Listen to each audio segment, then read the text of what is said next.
بشعار بلوغ النهائي للمرة الرابعة على التوالي، دخل الترجي الرياضي التونسي ملعب ريدز وسط أجواء حماسية صنعتها جماهير باب السويقة في مواجهة صعبة أمام أورلاندو بايرتس الجنوب إفريقي. المبادرة كانت من جانب الضيوف الذين لم يتأخروا في تهديد مرمى الحارس بن شريفية، إلى أن التونسيين حاولوا الرد في أكثر من مناسبة، أبرزها تسديدة قوية لحسين الراقد تالتها ركلة حرة مباشرة ليوسف البليلي كادت تخادع الحارس لينتهي الشوط الأول بدون أهداف.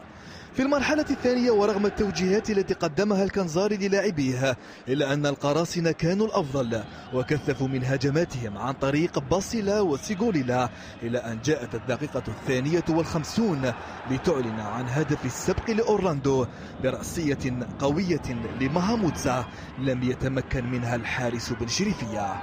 رد التونسيين جاء بعد 3 دقائق فقط من هجمة سريعة قادها يوسف البليلي الذي قدم كرة ذكية لم يتأخر إيهاب المساكني في إسكانها شباك البايرتس، معيدا الأمل للجماهير التي لم تدم فرحتها طويلا عندما أخفق الترجي في إضافة هدف الفوز والتأهل لتنتهي المواجهة بالتعادل الذي جعل القراصنة يحجزون مقعدا في الدور الختامي، فيما تبخرت أحلام الترجي في بلوغ النهائي للمرة الرابعة تواليا.